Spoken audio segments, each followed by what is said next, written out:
আর রাতে আর ভাত টাত কিছু খেতে ভালো লাগছিল না, তাই এই যে দেখো শ্যামা চাল, যেটাকে আমরা ইংলিশে মিলেট বলে থাকি, সেটা হাই ফাই খুব উপকার, জানো তো। আর এখানে কড়াইতে, ওটা আমি দেখাতে পারিনি তোমাদের, কড়াইতে সব রকম সবজি, জিরে ফোড়ন দিয়ে সব রকম সবজি বলতে শীতের সবজি, বিশেষ করে যেগুলো বিনস, ক্যাপসিকাম, আলু, গাজর আর 3টে কাঁচা লঙ্কা চিড়ে দিয়েছি।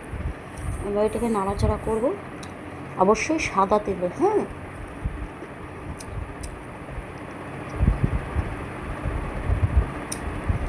এবার আমি শ্যামা চালটা দিয়ে দিলাম, দিয়ে এটাকে একটু ভাজা ভাজা করবো, হালকা, বেশি না, 2-1 মিনিট।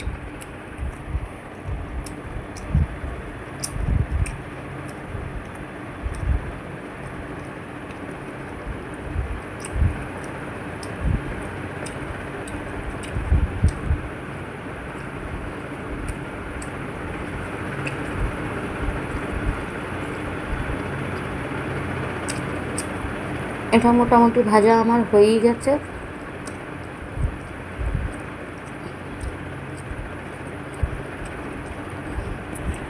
খুব বেশি ঝামেলা নেই, জানো তো, চটজলদি। ধরো শরীর ভালো লাগছে না, কী খাবো কী খাবো, এটা পেটটাও ভরে, তোমার প্রোটিনও খুব ভালো। এবার আমি এতে পরিমাণ মতো জল অ্যাড করে দিলাম। হলুদ কিন্তু দেবে না, হলুদ দিলে না জিনিসটা ঠিক ভালো লাগে না দেখতে। হোয়াইট থাকলে না বেশ একটা দেখতে ভালো লাগে, খেতেও না ভালো লাগে।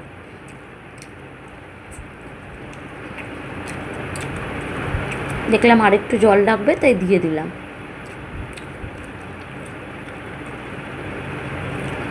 এবার আমি এটা একটু অপেক্ষা করব ফোটা অবধি, না ফুটলে আমি এটা ঢাকনাটা দিতে পারবো না।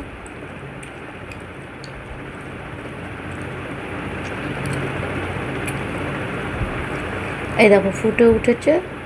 এবার আমি একটা ঢাকনা দিয়ে দেবো, যাতে চালটা সেদ্ধ হয়।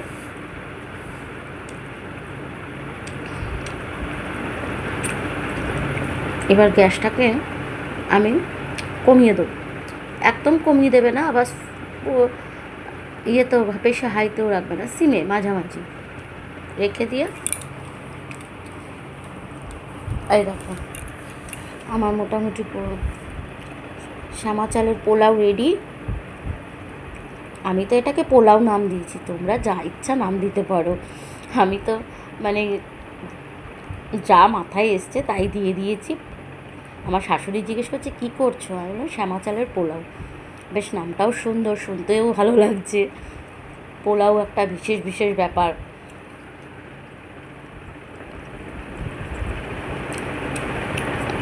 এবার আমি একটু চিনি দিয়ে দিলাম। এই পোলাওটাও জানোই তোমরা, একটু মিষ্টি মিষ্টি ভালো লাগে, তাই আমি পরিমাণ মতো একটু চিনি দিয়ে দিলাম।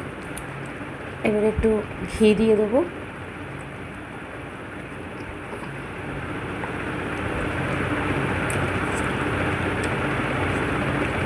ঘি দিয়ে ঢাকা দিয়ে দিয়েছিলাম, এই ঢাকা খুলে দিলাম।